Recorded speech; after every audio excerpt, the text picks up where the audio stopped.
I want to thank you all for coming tonight.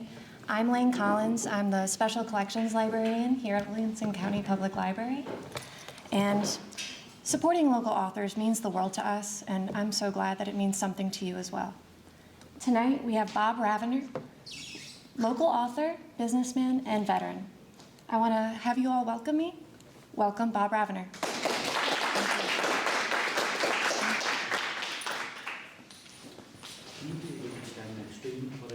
Well, thank you, Lane, and thank you all for braving this weather this evening. It means a lot.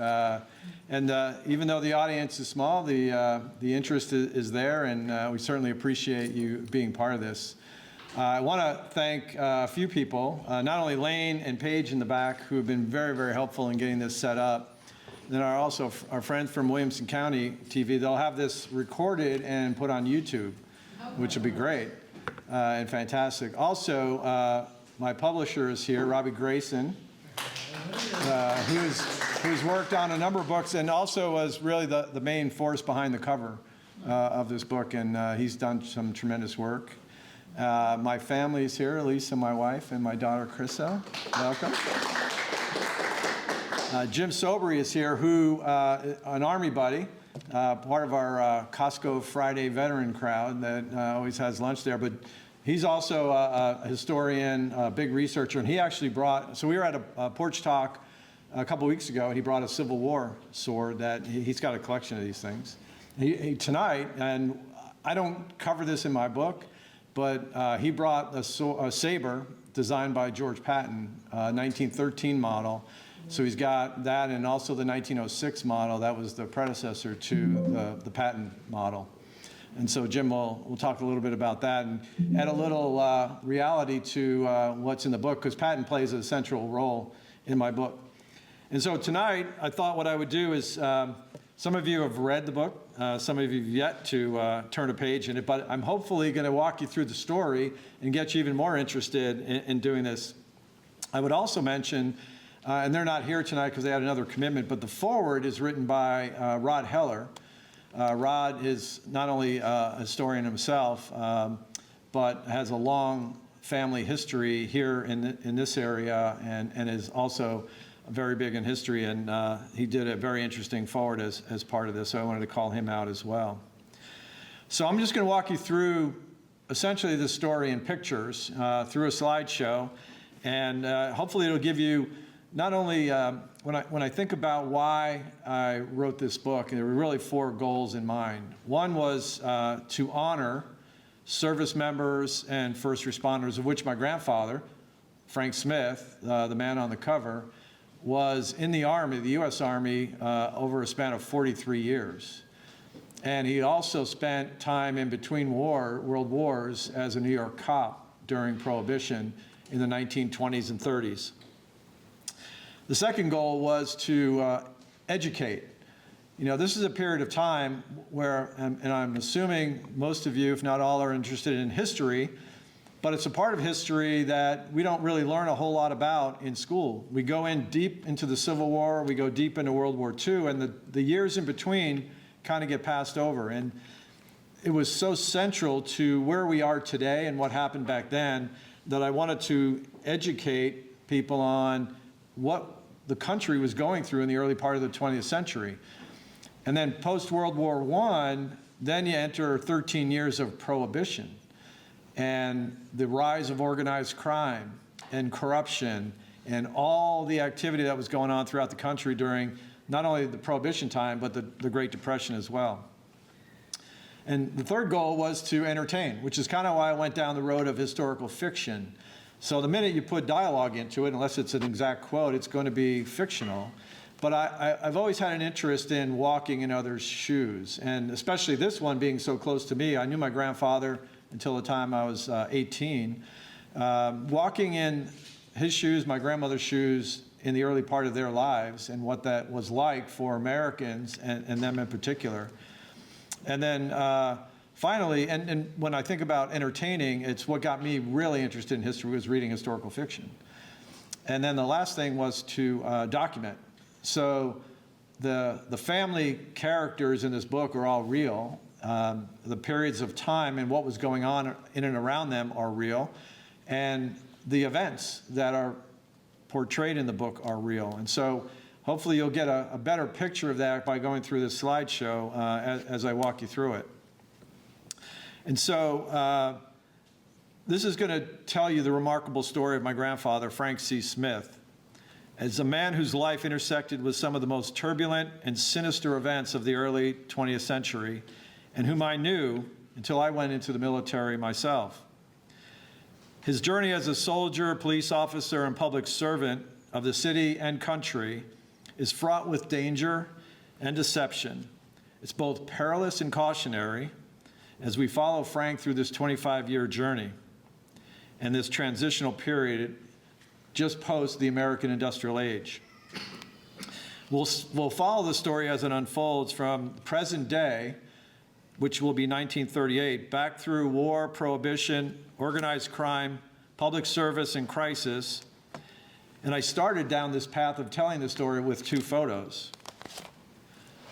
The first is where the story opens in 1938 and introduces us to Frank Smith as a suspended cop, caught up in what was at the time the largest federal indictment in U.S. history, making the front page of the New York Times. His photo here with 5 other police officers. That photo you see in the New York Times is his rookie 1921 police photo, which is also the same photo on the cover of the book. The charge was bootlegging, and the crime ring was run out of Lucky Luciano's Manhattan offices, just a few blocks from police headquarters. My grandmother's family, on the other hand, was in the liquor business. Frank's nemesis was New York Police Commissioner Louis Valentine. He was appointed by Mayor Fiorello LaGuardia, and he was a tough cop who was quoted as saying, "I don't want those hoodlums coming in looking as if they were stepping out of a barber's chair. From now on, bring them in messed up." And from that point forward, he was known as Muss 'em Up Valentine, and that's a quote from newspapers. Chapter 2 shows what happens in the second photo I found before I began this story, where my grandfather, Frank Smith, collapses in the New York Federal Courthouse and is carried out on a stretcher. Now, you can't really tell who that is other than his name was captioned under there. And when I looked at this photo, and I see these two photos from 1938, I'm wondering, this is not the man I grew up to know. Certainly, he never talked about any of these times. And then as I looked closer at the stretcher photo, it looked like something out of Hollywood to me. But I had to know more, and that's kind of how I went down this path to tell his story. So behind the moment lie questions and a life shaped by dramatic turns of history. And so how did we get here from the turn of the century? And so in the book, I go back to really the beginning. And that's when worlds collide. So you really have to go back to 1914. Frank was working as a lineman in the newly formed New York Telephone Company, converting telegraph lines to telephone lines.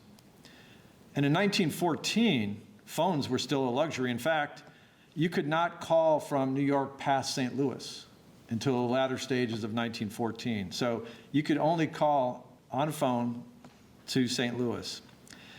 And while Frank was stringing copper wire, the world was unraveling around them.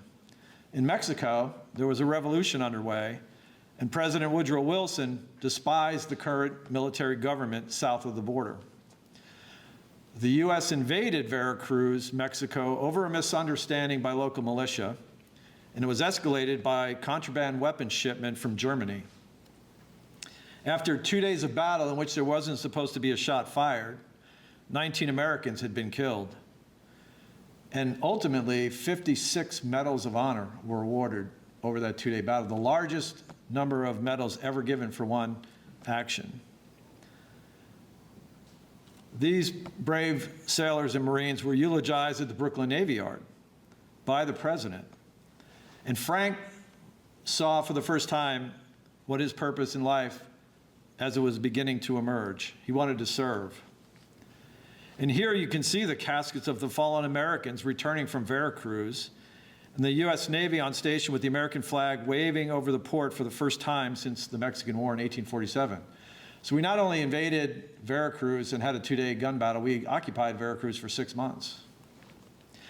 Names that would ultimately emerge in history, like Lejeune, Neville, Smedley Butler, and other famous Marines and admirals came out of that action. So then, fast forward, that's in April, the eulogies in May. By August, war in Europe is erupting. Monarchies prevailed, and just a few months after the Veracruz invasion, Serbian anarchists, known as the Black Hand, shot an Austrian archduke, which lit the match, started a chain reaction leading to war. Austria had given Serbia an ultimatum, and then the dominoes fell as Germany backed Austria, Russia backed Serbia, France backed Russia, and England backed Belgian neutrality. The Great War had begun, and the guns opened up in August.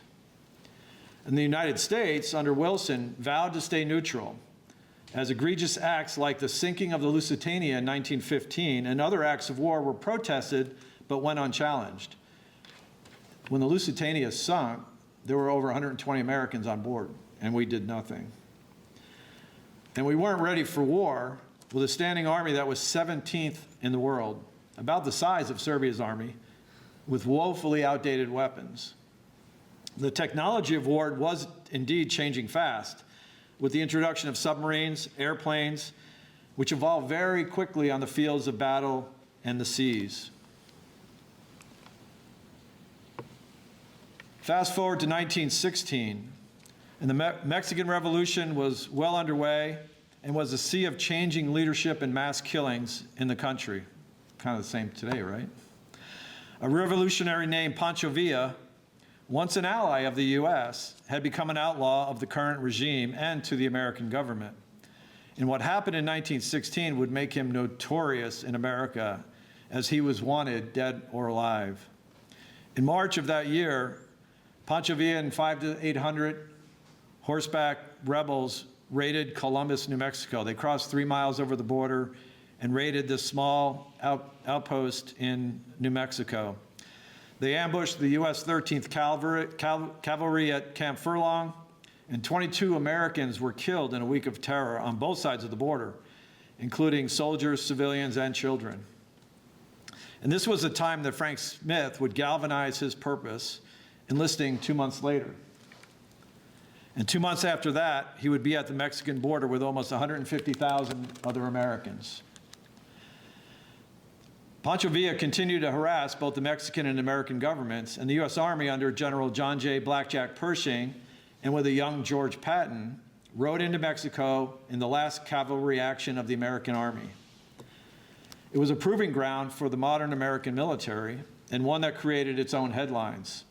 You see this 1915 Dodge on the screen.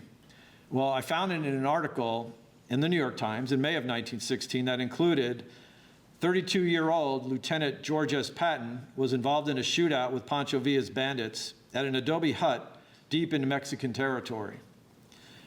He and his squad happened to be on a foraging mission for food when he and the men in this car, a 1915 Dodge, spotted 3 of Pancho Villa's men on horseback.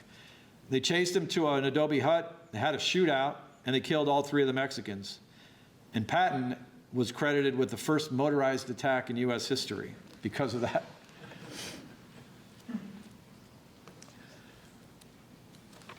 So, in keeping with trying to walk in my grandfather's shoes and see what life was like back then, I went back to Columbus, New Mexico on the anniversary in 2021. And even today, the scars of that raid remain visible.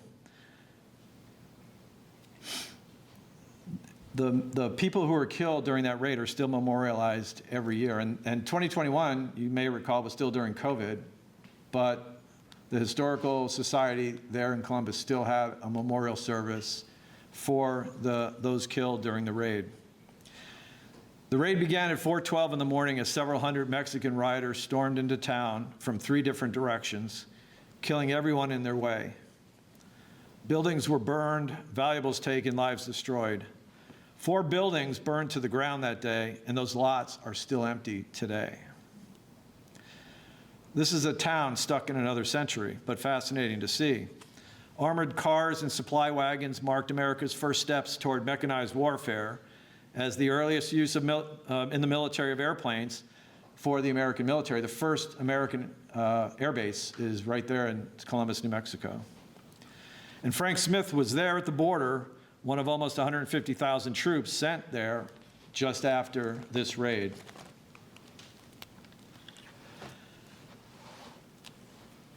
And Frank joined the New York National Guard. The New York 6th Division, as it was called in peacetime, traveled by Pullman cars on a 7-day journey from New York to McAllen, Texas, stopping every 24 hours to feed and water the horses and the mules. His New York Regiment, 2nd Field Artillery, arrived in McAllen in early July 1916.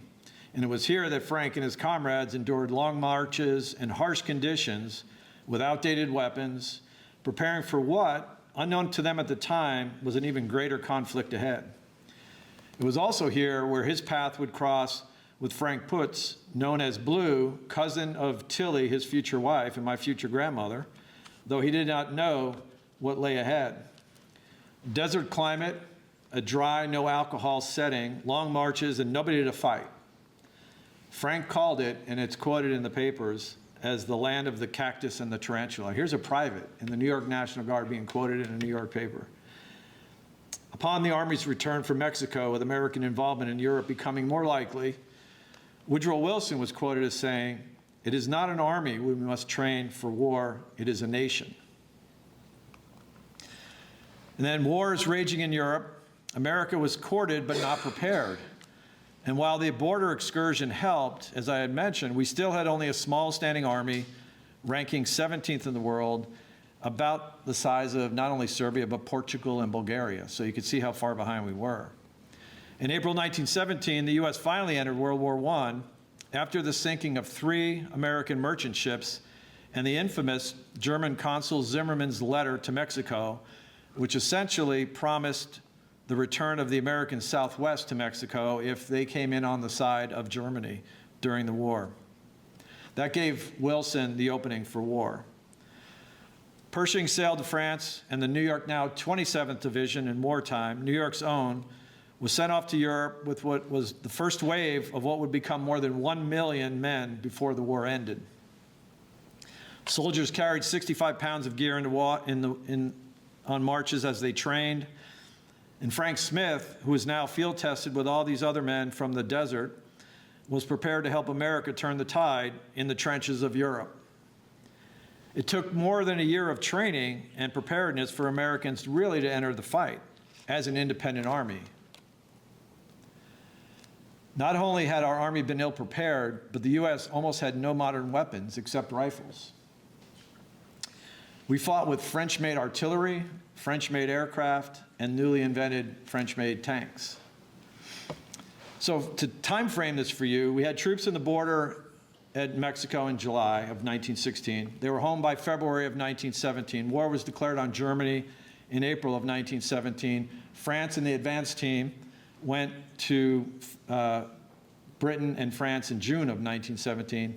And it wasn't until November of 1917 when the 26th Infantry Division had its first engagement in Paris, a small engagement at that. But most troops arrived in Europe in early to mid-1918, including the New York 27th Division.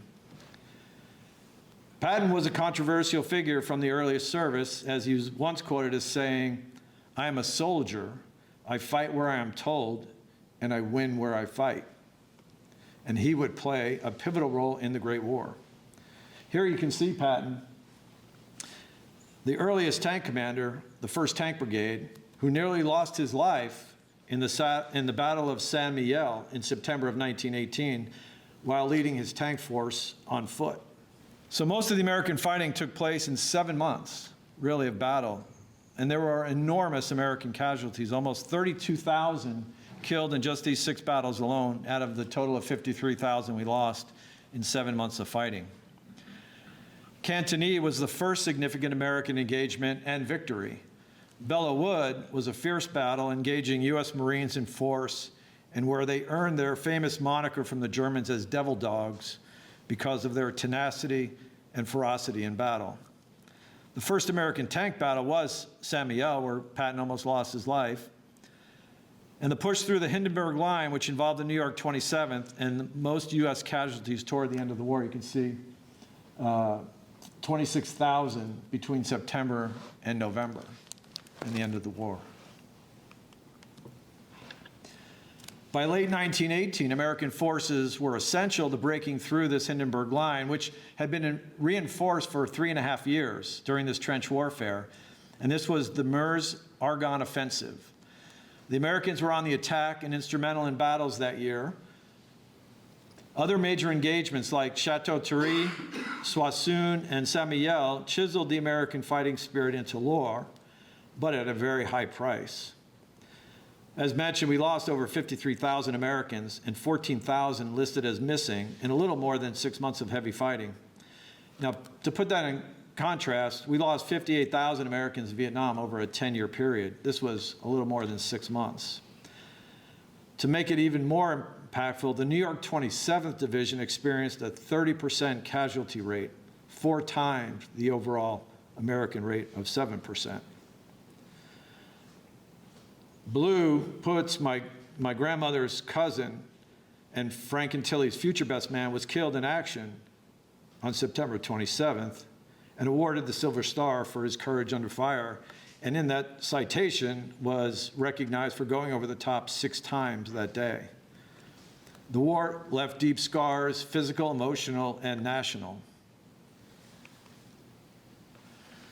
So on the 11th hour of the 11th day of the 11th month, the Great War finally ended. But its ultimate costs were staggering. When you think about 14 million tons of shipping sunk, 40 million casualties, both military and civilian, 1.5 billion artillery shells fired, and in today's dollars, a $5 trillion war. There was no plan to bring home Americans killed overseas either at the time. We had not fought overseas like that and lost those kinds of casualties. And it would take until 1921 and the rise of mothers of the lost Americans to finally make that change. Unfortunately, Blue, Tilly's cousin, initially could not be found. And his mother would die of a broken heart in 1921 before they eventually found his body. And then he was found and reinterred back in the U.S. And certainly the Great War changed America. When it ended, veterans returned home, bringing back not just victory, but also trauma. And for Frank, the transition was dramatic. From the mud of France to the streets of New York, now a city entering Prohibition, the Depression, jazz, and organized crime. Women's suffrage was going strong, as was the temperance movement, and the generational changes were in full swing. In 1919, Frank marries Tilly without their best man, Blue. By 1920, Prohibition hit hard. The 18th Amendment outlawed the sale of alcohol, fueling a rise in organized crime. Gangsters like Arnold Rothstein, Frankie Yale, and later Al Capone turned liquor into power and money. Frank's life soon intersected with this turbulent underworld. Life in pictures took on a new meaning as cameras and news outlets proliferated. Arthur Weegee Fellig emerged as one of the best-known photographers of his day and plays a significant role in Frank's story. His business moniker, "Murder is my business," kept him gainfully employed during these hard times.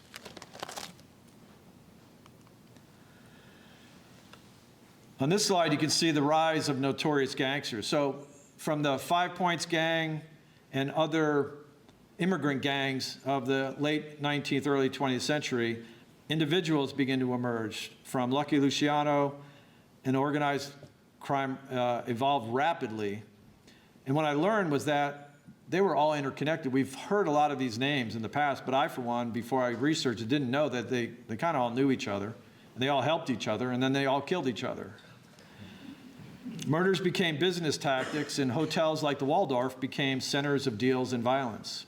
Legitimate businesses like that of my great-grandfather, Benedict, and his liquor company were often caught in the crossfire. So think of all these legitimate businesses who were in whatever sale and trade of beer and alcohol were essentially shut down.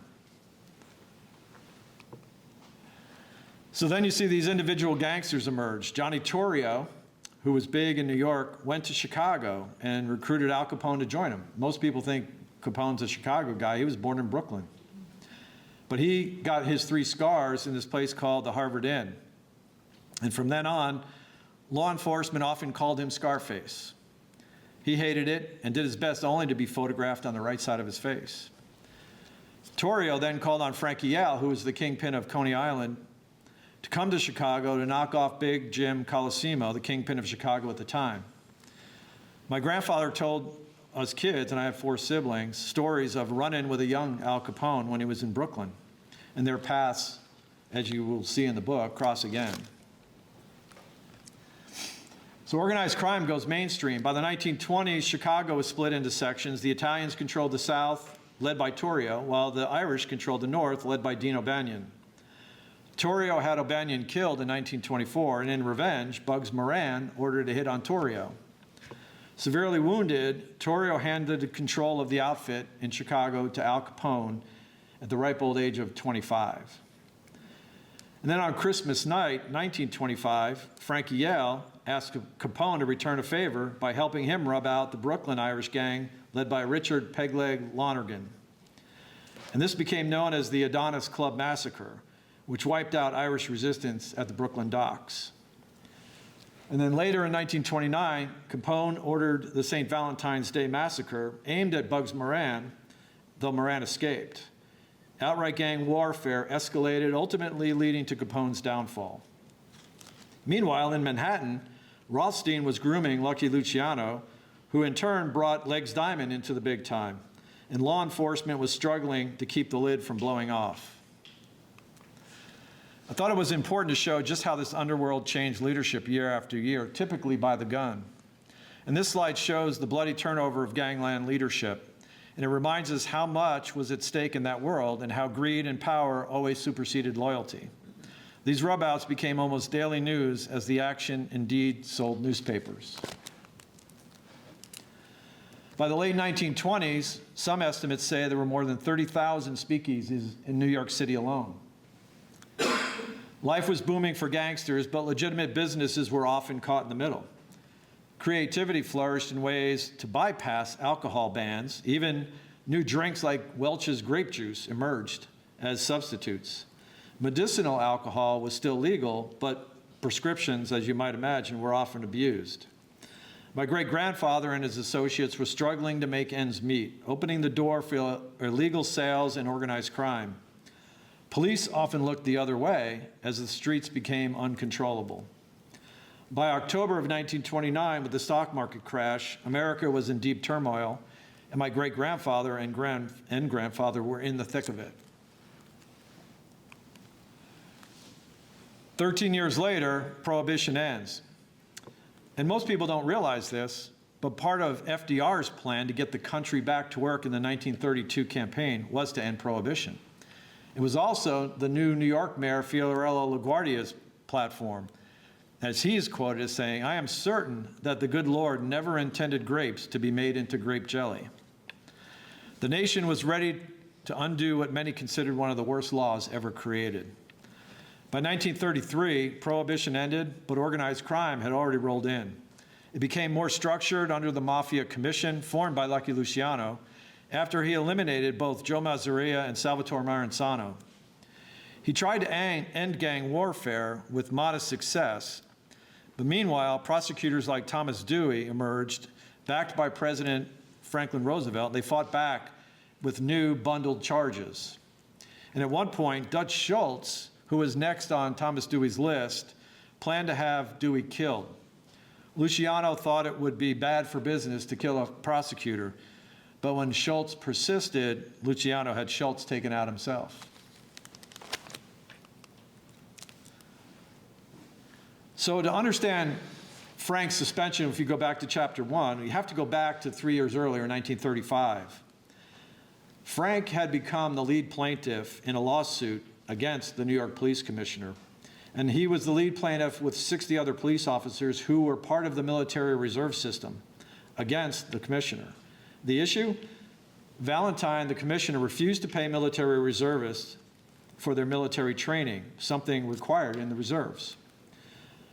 And by then, Frank was an Army Reserve captain. You can see a photo of him, third from the right. That's a 1929 photo in the New York papers. And he had allies. He had an attorney colleague, an American Legion commander, and a Brooklyn assemblyman. The case made headlines and went all the way to the New York Supreme Court, where they ultimately lost the case. Yet that same assemblyman was pushing a bill requiring municipalities to pay the reservists. And you can imagine how Valentine now felt about Frank after getting raked in the press and that law passed. So Frank won the battle in the end, but it was short-lived. So let's return to 1938. By 1938, the weight of battles, politics, organized crime, and Valentine's ire all caught up with Frank. He collapsed at his arraignment and was rushed to the hospital. The faithful servant to his country was in trouble, worn down by decades of struggle. Or was he? I won't give away the ending. Readers have told me the book keeps them guessing, right to the end. What I can say is that there were numerous convictions coming out of these indictments, and the case generated near daily headlines. And at the end of the book, I've listed summaries of the key figures to help you understand a little more about each one. They're interesting anecdotes to the storyline. But even after Frank's case, the following year brought yet another indictment, a new, largest indictment in U.S. history, proving that organized crime was thriving. And as we all know, more war clouds would once again form, and the nation would again face enormous challenges with the rise of fascism. And that's a story for maybe a sequel, but I'll leave you with this quote from FDR. There is a mysterious cycle of human events. To some generations, much is given. Of others, much is expected. This generation of Americans has a rendezvous with destiny. And he was right. By the 1940s, the five families emerged, and they now have what exists today, the Bonanno, Colombo, Gambino, Genovese, and Lucchese crime families. The legacy of that era, war, prohibition, organized crime, still echoes in American history. So as we close, we honor Frank Smith along with all the veterans and first responders who have served our nation. Frank's story, from lineman to soldier, from the Mexican border to the trenches of France, and finally as a New York cop, reminds us of sacrifice, resilience, and the complexity of American history. I hope you learned something new today, as I learned as I was researching this and found the story as compelling as I did. Thanks for your attention, and I'll answer any questions you might have. I just want to say that I respect how much work you put into this, and love and passion. Well, thank you. How long did you work on this? On the book? Yes? So the book, on and off, 5 years. So I started researching during COVID, because what else were you going to do? As you know, I ran for office sometime in the middle of that.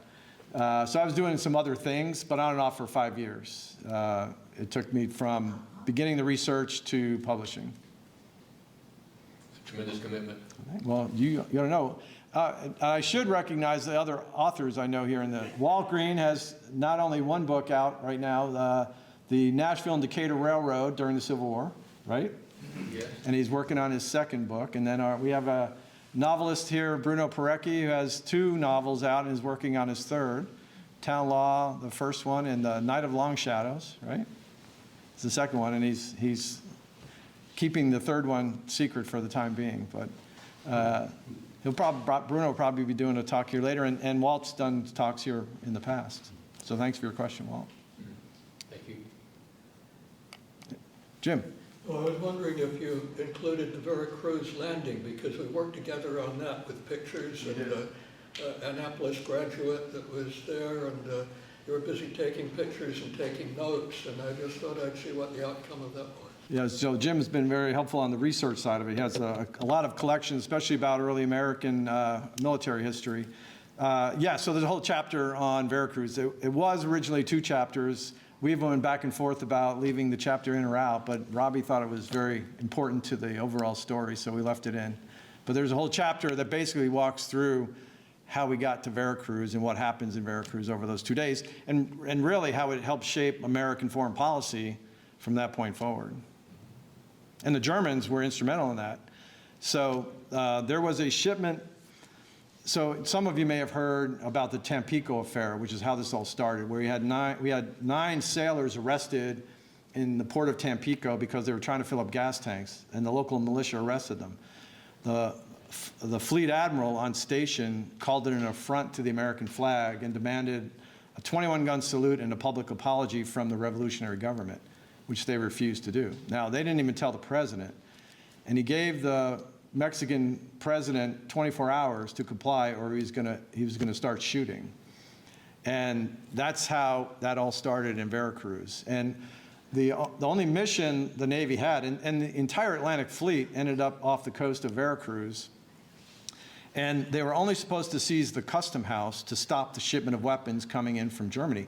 Now, this is a big shipment of weapons, 2.5 million rifles, 25,000 machine guns, all kinds of other weaponry that the president did not want to see end up in Mexican revolutionary hands. And so that's how it all started. And turned out, we lost 19 sailors and Marines that we didn't have to. Could it have been done differently? But that's kind of what ended up starting to frame our foreign policy right before the beginning of the Great War. Other questions? Lane. During your research for the title itself, what were some hurdles that you came across, and how did you overcome those? A big part of it is just how tedious it is to go back through digital formats. The good news is it's kind of like the George Patton story. So in the New York Times article, you have to remember, back in 1916, still no radio, certainly no TV. So how were descriptions made? They were done through writing. And so all the journalism back then was very descriptive. In fact, in that article on Patton, it talked about his ornate six-shooter that he emptied at the adobe hut, and it got very descriptive in how the battle unfolded. And so that was helpful on one hand. Even though millions and millions of pages keep getting digitized, it's still very tedious to go through and find things that are actually factual. I was actually pleasantly surprised how much I found with my grandfather's name in it. So who in this day and age would quote a private in the US Army? The land of the cactus and tarantula. It's a quote from, now the good news from that period of time is there were like 30 daily newspapers in New York, right? So they had to write about something. And so they were finding a lot of local stories back then. But I wouldn't say obstacles as much as tedium, trying to research and read hundreds and hundreds of articles to try to get to the facts, and then to put that into a cohesive story. Thank you. Hey. Did your wife and daughter get jealous of you spending all this time on research? Why do you think we've been married for 43 years? kept me out of her hair. No, it was good. It was good to have our separate time to, and you got to remember, two of the years was during COVID, right? 20 and 21. Wasn't a whole lot we could all do. So looking on the computer when you really couldn't do much else socially turned out to be a good time to be able to do it. Hey, Bob, did you have an idea of how you wanted to end this story before you started writing? No, what's interesting, and we were having this conversation earlier, I have 2 books out, but anybody that's written, I would think would agree. My recommendation to people is just start writing and keep writing, and don't worry about structure and format. When I was researching all this, and the whole storyline really started with those 2 photos, the 1938 photos, because I didn't even know that had happened. And then when you start reading the storylines, you realize this is all really happening in 1938. And so I at that point, I wanted to get to the bottom of it, because you have this, the man I knew was a father figure, for one, somebody that he went from private to second lieutenant in 2 years. So there had to be something about him that people saw that said, hey, this is somebody that has some potential. And that's the kind of person I knew. And so as I was going through these articles, I'm trying to think, how do I tell this story? And kind of how I landed on historical fiction is that desire to kind of walk in their shoes and say, how was it like for them to live back then? So I didn't have it initially crafted. I didn't have the beginning or the end until I thought I would start with the headlines that, like, wow. I mean, this really was in the New York Times, was a front page story. And then I said, well, how did that all start, and where do we go from here? So it just kind of evolved the more I learned about it, the more I researched, it kind of evolved and kind of came there. I was telling Lane earlier, it felt a lot to me like when you feel like you're learning a new language, you don't get it, you get it, and all of a sudden it's like, oh, now I get it. And it's all coming together, and that's kind of how it unfolded. Did you say you knew your grandfather till you were about 18? 18. And he died. Did he tell you any of these stories? No. He told us, he and my grandma, so he never told us about an indictment, never told us about suing the police commissioner. He did tell us about a run-in with Al Capone. And as a kid, you're thinking, well, the only thing I ever knew about Al Capone was Chicago. Well, until you find out, he grew up not too far away from where my grandfather lived. And I remember my grandmother saying that she danced with these gangsters during Prohibition. And so I took bits and pieces of these stories, and as you read the story, you'll see why. You have to, if you put yourself in a cop's shoes during Prohibition, like where do you turn? Like, who are you going to arrest? How many of these people are you going to keep going after? It was so overwhelming, and that they had to figure out a way. And it's kind of like what you see in even a lot of the cop shows now is like, this person is just a soldier, or they're just a small potato. We got to get to the big guy, right? And so that's what I think the New York Police Department is going through, is like everybody and their brother is doing this kind of stuff, and no one likes the law anyway.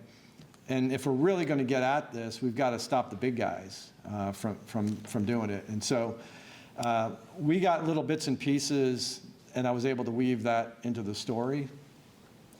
So there are 2 encounters with my grandfather and Al Capone in the story. And you'll have to read it to see what those 2 encounters were. But it fits the narrative of what my grandmother and grandfather had said. So parts of their stories that they did tell us are in there. But then there's this other stuff that I found that I had no idea existed. So I know in the South, bootlegging led to NASCAR eventually. Is there anything in, your grandfather's neck of the woods kind of today that came out of the bootlegging and Prohibition period? Yeah, more organized crime. I mean, very sophisticated organized crime.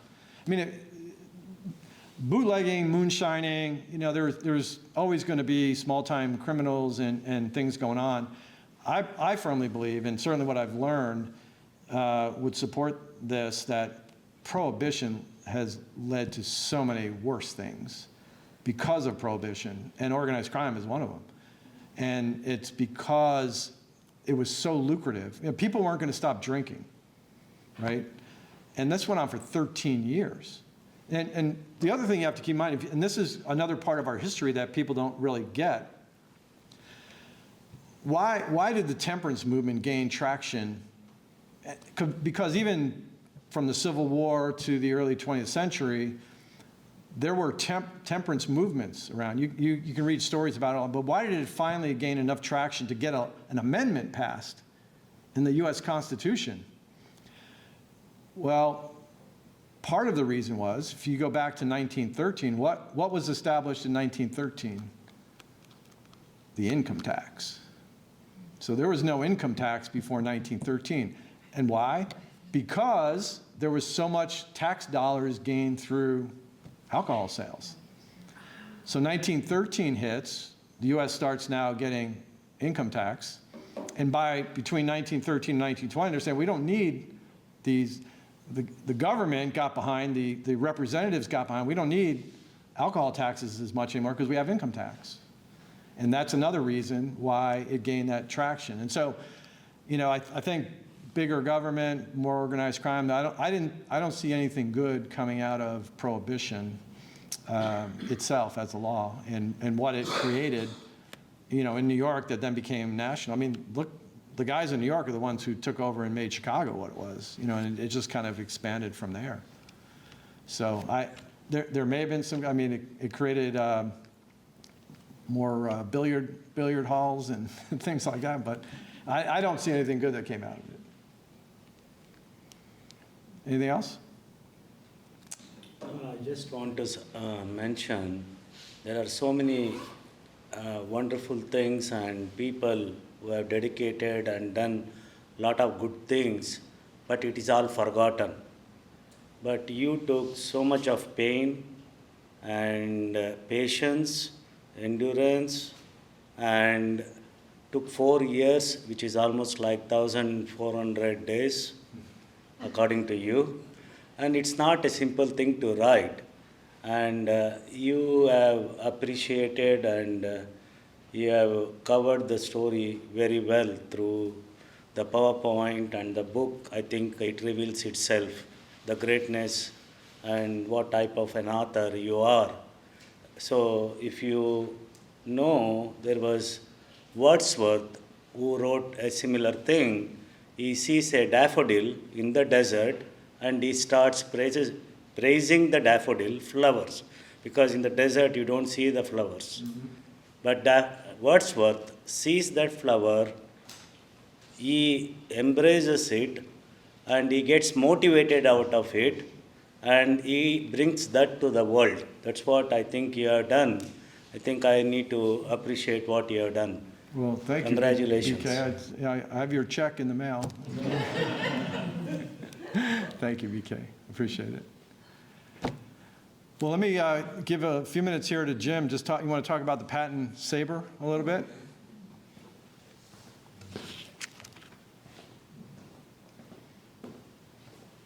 Here's a microphone. The history of the U.S. cavalry swords, in fact, all the U.S. swords aren't very interesting, except for one. I'll show you.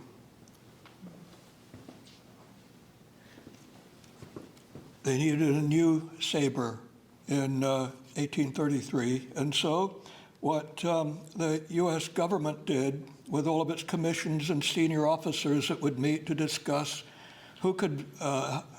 what type of sword should we have, what type of saber should we have. They picked the French saber model 1822, and so they constructed this just like the French saber, only it had U.S. markings on it.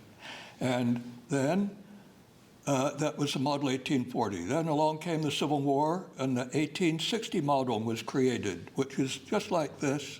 And then with no creative flair whatsoever, the Army Commission developed the 1906 model saber, which is what this is. And the only difference between the earlier models and this model is this has an iron guard to it, and you grasp it like this with your hand. And generally, you ride your horse like this, or you draw sabers and you come like this. And they have their manual, and mostly during the Civil War, they were using pistols and whacking away at each other.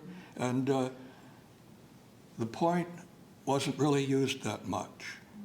And many soldiers, unless they were well trained, didn't really trust the saber that much. They had their carbine, they had their pistol, and that was that. Then along came Second Lieutenant George S. Patton, Jr., and guess what he did?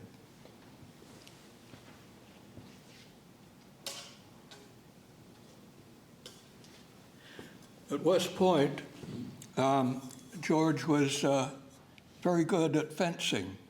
And in fact, he was class of 1909, graduating from West Point. And he came from a rich family in California, ranchers and lawyers. And he almost immediately after graduation married an extremely wealthy, pretty young wife from a very wealthy family in Boston or somewhere. And what he did was go to the 1912 Olympics because he was so good at fencing, and he represented the United States in the Olympics. And since money was no problem whatsoever, he had his own chauffeur-driven car, and they could have a fancy house instead of government quarters on the military bases. And so they had the whole family come to watch the Olympics, where he had the sort of a triathlon where you have to run a race, and you do swimming, and you do maybe some boxing and pistol shooting, and then of course the saber duels, fencing. And this was very much like the sabers that they'd use for fencing. And so he, after the Olympics, he paid out of his own pocket to go and study under the great French swordsman in France, the best in the world, and who he lost to in the Olympics. But anyway, his wife would do the French translation, and George was a very good student. And he talked the U.S. government into having a new sword, and he produced this one. And you notice how the thumb has a special place for it, and the grip is entirely different, and the great bowl of the hilt. And then it has two edges on it instead of just the one edge, and of course it's straight. And instead of whacking away at people, you go forward and lean low over the horse's withers, I suppose they're called, and skewer the enemy instead of whack at them. And he wrote a manual to go along with this. And he became the trainer for the U.S. cavalry because 37,000 of these swords were produced to re-equip the entire cavalry regiments. And I'll read you the saber exercise, 1914. And it says, this booklet is a true reproduction of the Saber Exercise Manual 1914, published on 23rd March 1914 by the Office of the Chief of Staff, War Department. The manual was written by Master of the Sword, Lieutenant George S. Patton, Jr., for use with the model 1913 cavalry saber, which was designed by Lieutenant Patton. Now, what was he doing giving himself this title of Master of the Sword? And he designed a little badge that you'd wear, or your combat infantry badge for you infantrymen would be right over your heart. And anyway, it meant that he was the Master of the Sword, that he was really the only one that could teach people this because he'd done the fencing and the Olympics, and the best that the French officers had to share with him through their specialist school. And he copied so many things from the French that he said, well, in a way, all I did was copy what the French did. And we've got, just like the Army manuals nowadays that I remember from ROTC in the 1960s, you have little figures that are showing you how to maneuver with this sword and what the commands are and all of the other technicalities surrounding it. And then, of course, you've got a horse to deal with, too, so they have to be well trained. So it took quite some training back at Fort Riley, and he'd have people from all over the country, from the U.S. Cavalry, come, and he'd teach them about this. And he had quite a way about him, I think, to pull all this together. Great kind of genius, and then some luck too, because he saw the importance of typing, and he took typing classes and got very good at it. And he got promoted, I think, to be on General Pershing's staff and other generals before him because he could type neat reports, and other people would do it all in longhand. And so it made him quite popular. And then his older sister was engaged to General Pershing, the commander-in-chief general, because General Pershing's wife and children had died in an awful fire. And so the bereaved general took a great interest in Lieutenant Pershing's sister, and that didn't help with his career enhancement either. Thank you, Jim. So, we've got them up here if you care to come and look at them. Yeah, you could certainly take some time. So, yeah, Patton was a great marketer, really, too, and also very, obviously, gregarious. And Patton, I find Patton so fascinating and a lot more pre-World War II, and is why I put so much about him. And he was so central to our involvement, not only in Mexico, but in World War I. A real pioneer in military going forward. So I think you'll enjoy reading about Patton in the book, too. Well, I appreciate you all being here. I do have books if anybody's interested. And certainly we'll answer any other questions, and look to see you back here when Bruno's speaking again and when Walt comes back and talks about his next book. So thank you all.